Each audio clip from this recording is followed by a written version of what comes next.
Lina, aquí estamos. Tengo el honor de conocerla, que con esta gran simpleza es una gran mujer a la cual admiro y siempre digo que es una semillita, ¿no?, de entusiasmo y con un alma de servicio. Así que bueno.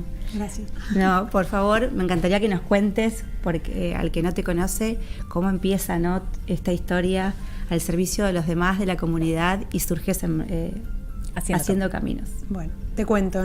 Yo me fui a vivir a Ñatuya, a Santiago del Estero, cuando tenía, 21 años, y me fui a vivir en una escuela albergue que recibía chicos del campo que iban a hacer la secundaria. Y bueno, un poco en esa experiencia, en esa escuela, empiezo a encontrarme con familias con muchas necesidades, con casos de desnutrición, de abuso, de violencia, maltrato, bueno, diferentes problemáticas y bueno, sobre todo mucha pobreza estructural, no pobreza que tiene que ver con una situación del país, sino pobreza que lleva generaciones y que se hereda y que es muy difícil salir, ¿no? Y bueno, me di cuenta de que de alguna manera yo no merecía las oportunidades que había tenido si no podía luchar para que otros también tengan esas oportunidades, y empecé a ponerme en un lugar de puente, ¿no?, que podía conectar la realidad de las familias o de los lugares de los que yo venía con estas familias a las que estaba conociendo en ese lugar en Ñatuya. Y bueno, así empezó como algo muy chiquito, acompañando un hogar, acompañando unas familias, enseñando oficios, y se transformó, bueno, en Haciendo Camino, que hoy es una organización que tiene 12 centros en Santiago del Estero y en Chaco, y que acompañamos sobre todo a la primera infancia y a las madres en su rol de madres. Wow, impresionante. Estaba viendo un poquito en tu página que había chicos que no habían ido nunca, por ejemplo, al pediatra y tenían 3, 4, hasta 5 años de edad. Bueno, con la pandemia pasó mucho eso, que empezamos a ver después de la pandemia chicos que tenían 2, 3, 4 años y que no habían ido nunca al pediatra. Y bueno, y llegamos a lugares muy aislados. La problemática que nosotros atendemos tiene un contexto... Estamos viendo imágenes. Tiene un contexto de mucho aislamiento, y eso también dificulta mucho el acceso a la salud, a la escuela y a los servicios básicos. Entonces, después de la pandemia, cuando empezamos a entrar en estos parajes rurales, ahí encontramos mucha desnutrición, muchas necesidades que no fueron cubiertas, ¿no? ¿Y cuáles serían las áreas de intervención de Haciendo Camino? Bueno, nosotros trabajamos, el foco principal es en niños, primera infancia y madres. Con los chicos lo que hacemos son servicios de pediatría, estimulación temprana, nutrición, y con las madres todo lo que es educación para la salud, crianza positiva, cómo educar sin violencia, y todo lo que es economía familiar también, cómo administrar los pocos ingresos que tienen pero para que rindan más, cómo alimentar a sus hijos, cómo conservar los alimentos, también temas de derechos. Hay mucha violencia en estos lugares donde nosotros trabajamos, entonces bueno, también detectar la violencia sufrida por las mujeres y poder poner un límite. Y después trabajamos en talleres de oficios para estas mujeres para que generen ingresos y puedan mejorar la calidad de vida de su familia. ¿Y más o menos a qué cantidad de población hoy están llegando? Y hoy tenemos en el programa de desarrollo infantil, tenemos más o menos 1.500 chicos que van todas las semanas. Después tenemos alrededor de 500 mujeres que van a aprender un oficio, y más o menos por año son entre 200 y 300 mujeres embarazadas que acompañamos. Wow. Y bueno, después además tenemos un hogar de niños y un hogar de mujeres que sufren violencia, que son más chiquitos, que tienen hoy más o menos 20 personas alojadas. Bueno, pero ¿cómo llega también esta experiencia también en la construcción de tu familia? Claro, yo viviendo en Ñatuya, yo primero estuve viviendo 6 años en Ñatuya, y viviendo ahí en un momento medio por casualidad, yo tenía una casa para recibir a mujeres que sufrían violencia, pero iban ellas con sus hijos, digamos. Nosotros las asistíamos, pero no vivía nadie ahí, ellas solas, digamos. Y en un momento me piden de alojar 4 hermanitos que por una situación de violencia, el padre iba preso y no tenían dónde ubicarlos. Y bueno, como ahí no había profesionales, no había empleados, nada, terminaron viviendo en casa y bueno, empezaron a verse otras situaciones, unas hermanitas que por femicidio, digamos, el padre iba preso y ellas quedaban desprotegidas, entonces también terminaron en casa, y terminé alojando en casa a muchos chicos. En un momento llegué a tener 11. Algunos se reubicaron con sus familias de origen y otros 7 no se reubicaron, y bueno, terminaron viviendo conmigo varios años. Después abrimos en Haciendo Camino el Hogar, pero bueno, con ellos que estaban desde el principio es como que yo ya tenía un vínculo más familiar, y de alguna manera ellos me eligieron como su mamá y yo los elegí como mis hijos. Y bueno, ellos fueron el origen, digamos, de nuestra familia, esos primeros 7 chicos, y después, bueno, tuvimos 4 más con mi marido, así que hoy son 11. Wow, bueno, seguimos viendo imágenes. ¿Y cómo fue el inicio de esta experiencia? Bueno, yo he escuchado muchas veces o discursos tuyos, ¿no? Imagino como el contraste, ¿no? Entre tu situación personal o también profesional de Buenos Aires, encontrarte con esta cruda realidad. Yo era chica, ¿viste? Porque me fui a los 21, entonces tampoco es que tenía una gran carrera profesional. Primero trabajé en un juzgado, después en un colegio, pero sí, obviamente el estilo de vida era muy distinto. Al principio en Aniatuya había muchos problemas de agua, entonces por ahí había semanas enteras que no salía el agua y que traía la municipalidad por ahí un camión con agua, pero no tenías agua ni para tirar en el inodoro y éramos 50 viviendo en la escuela. Bueno, un montón de cosas que para mí eran novedad y al revés, digamos, los chicos que se alojaban en esta escuela, que venían del campo, para ellos era como ir a Aniatuya y ir a la ciudad. Para ellos era toda una adaptación de tener que aprender a dormir en una cama solo, porque estaban acostumbrados a compartir cama con sus hermanos, o algunos en el piso, amanecían dormidos en el piso porque no se acostumbraban a la cama por ahí. O no se animaban a meterse en la ducha porque no habían tenido nunca una ducha y se querían bañar con un balde. Y bueno, y para mí era como una realidad muy distinta. Me acuerdo que el primer año que yo estuve viviendo en esa escuela, una chica se desmaya en un momento jugando al vóley y se murió porque tenía chagas. Así de la nada, una chica que iba al colegio, la mejor alumna, y una enfermedad que ni siquiera sabía que tenía, ¿no? Y bueno, fue eso, encontrarme un poco con la realidad de la pobreza y también en una visita. Yo visitaba a las familias de los chicos que dejaban de asistir al colegio para tratar de que vuelvan. Y me encuentro con una mamá que tiene una hija. Bueno, me dice, no, mi hija mayor no fue porque yo estuve internada nació el bebé, y bueno, estuve internada y ella me cuidaba a los otros hijos. La que cuidaba a los hijos tenía 12, se había quedado cuidando como sus 5 hermanos, y esa bebita estaba muy desnutrida, la que había nacido. Y la madre me dice, no, porque le doy la mamadera, como me explicaron, 4 cucharadas de leche en la mamadera de agua, y cuando voy a ver era leche líquida que le diluía en agua en vez de leche en polvo. Y a las 2 semanas se murió. Y para mí fue el inicio como de algo, ¿no? Darme cuenta que esa pobreza cobra vidas, no es solamente no tener lo suficiente o no tener determinadas, no sé, lujos, sino no tener lo básico y a veces morir, ¿no? Y ahí fue como para mí un golpe muy importante, que dije, quiero comprometerme con esta problemática, con la desnutrición infantil, y acompañar a estas mamás que por ahí no tienen recursos, no tienen herramientas como para poder criar o cuidar bien a esos bebés. Y así empezó haciendo camino, trabajando en desnutrición infantil y sobre todo en acompañamiento a madres.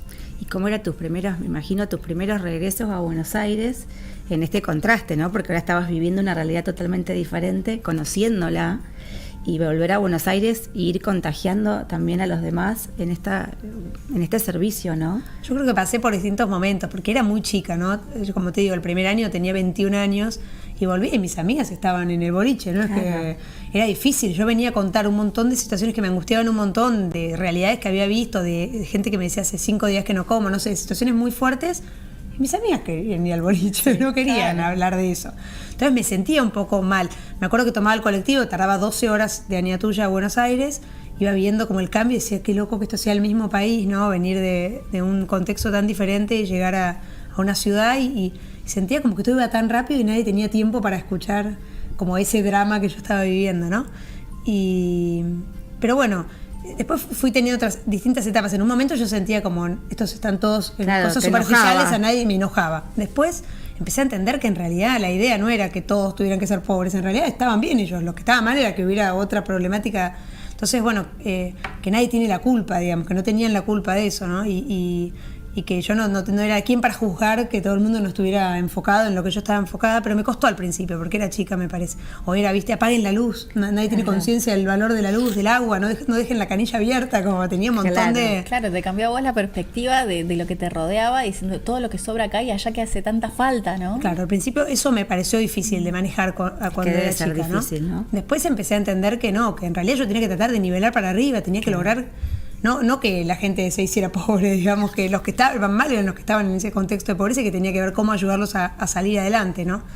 Y bueno, y fui aprendiendo y fui también sumando mucha gente que se comprometió, y que yo creo que cuando uno se compromete con su propia vida, eso hace que el otro te siga. Entonces se sumaba la gente y iba contagia, claro que contagia claro. estas ganas de ayudar y de comprometernos un poquito más, ¿no? Y además, bueno, sabían que yo vivía ahí, que todo llegaba, ¿viste? Porque hay gente que tiene desconfianza cuando ayudás, que si llega, no llega, y ahí como yo estaba... Era real, era verídico, era auténtico.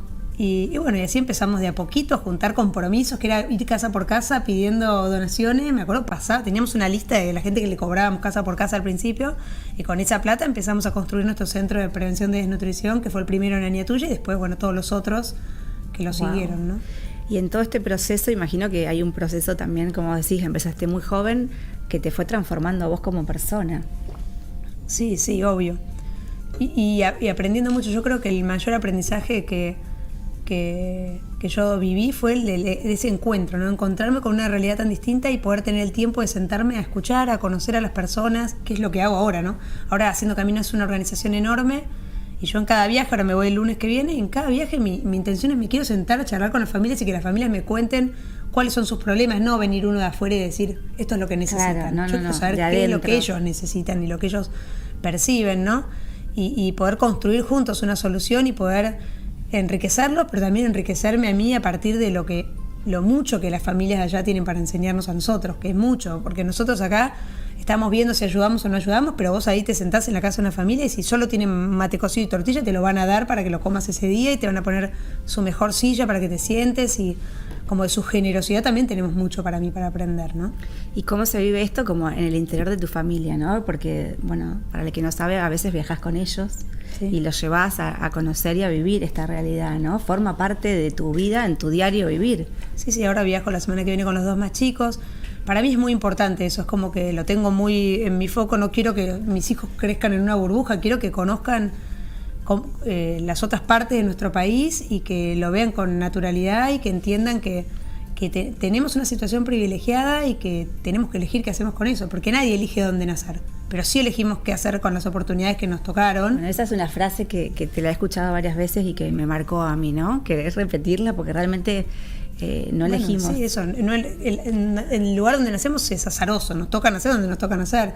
Pero lo que hacemos con el lugar o con las oportunidades depende de nosotros, y creo que ahí está la cuestión. Y yo trabajo porque es una mucho invitación a un gran compromiso y una gran responsabilidad a cada uno de nosotros. Y que no depende de lo que tengas, ¿no? Porque yo he tenido hasta voluntarios de 11 años, una chiquita que hacía galletitas con la abuela los fines de semana y vendía a beneficio de Haciendo Camino. O sea, 11 años, ¿no? Aparte todos tenemos algo que dar, ¿no? Nuestro tiempo, nuestro conocimiento, nuestros recursos, no es solamente plata, ¿no? Totalmente, sí. Tenemos para dar, porque esa gente, como decías vos, cuando la pobreza es estructural, les falta muchísimo, les falta absolutamente todo. Entonces, esto que vos haces de sentarte y escucharlos, ¿no? Validarlos y decir, bueno, vos tenés una voz, sos importante, decime qué es lo que necesitas, en qué te puedo ayudar. Totalmente, vos sabés que eso las madres te dicen, yo quiero que mi hijo sea alguien en la vida, no como yo. Siempre dicen eso, ¿no? ¿Y por qué vos no sos alguien?, les preguntamos. Y ellos te dicen, no, bueno, alguien que pueda tomar decisiones, que pueda elegir lo que quiere hacer con su vida. Es como que ellos están en un lugar de pasividad que el poder escuchar, el poder alentar a decir, vos podés hacer algo distinto, vos podés transformar esta realidad, y si de a poco vas haciendo... Nosotros le vamos dando herramientas y vas viendo esos cambios, ¿no? Y querés contarnos que tenés, y hay un montón de historias de este proceso de transformación que viviste desde el inicio de Sembrar Valores, en alguna historia en particular que te haya marcado. Haciendo Caminos desde hoy, en esta transformación, al acompañarlos, al educarlos, alguna historia que te haya marcado y que viste esa transformación. Bueno, yo hay una historia que cuento mucho porque me encanta, que es de una mamá que tenía 17 años, que estaba en Monte Quemado con su hija muy, muy desnutrida, y nosotros le decíamos, la tenés que internar porque esta chiquita está muy mal, y la madre no quería, no, me aburro en el hospital, me decía, no quiero. Le digo, tenés que internarla. Y en un momento le digo, ¿sabes lo que pasa? Si vos la internás, tu hija se va a morir. Y me dice, bueno, si se muere tengo otra. Y yo como que en ese momento no puedes creer, y después empecé a entender su historia, y ella la había abandonado la madre, la crió la abuela, abusó de ella toda la vida el padrastro, el abuelastro. Y bueno, cuando a los 15 años se junta con el marido no salía a la calle con ella porque era muy negra y le daba vergüenza. Entonces, él, cuando había poca plata, él comía y ella se tenía que sentar a verlo comer. Entonces vos decís, claro, con esta historia, ¿cómo puede ella querer a su hija? Y ahí fue decirle al equipo, nuestro compromiso es querer a esta mamá y acompañarla y no juzgarla. Vamos, y si tenemos que darle de comer a la hija, le damos nosotros, y hacemos lo que haya que hacer para acompañarla. Y hoy en día ella tiene 3 hijas y las 3 ya están sanas. Se recuperó la más grande, y las otras 2 nunca fueron desnutridas. Se juntó con otra persona, pero vimos un cambio enorme de que esto, de tener una hija muy desnutrida y decir no me importa si se muere, a tener 2 hijas sanas después de ella, ¿no? Y quererse ella misma a la vez mejor, bien vestida, a la vez limpia, es como que recuperó o logró por primera vez quererse a ella misma, y esa historia a mí me marcó mucho, pues siempre vuelvo a visitarla.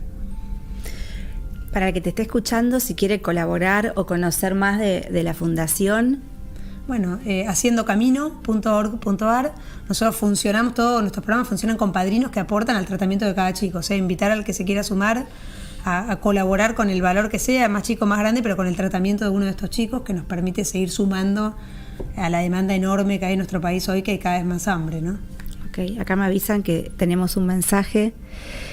Bueno, muy interesante la producción del programa Sembrar Valores. Alberto de Castelar, gracias Alberto.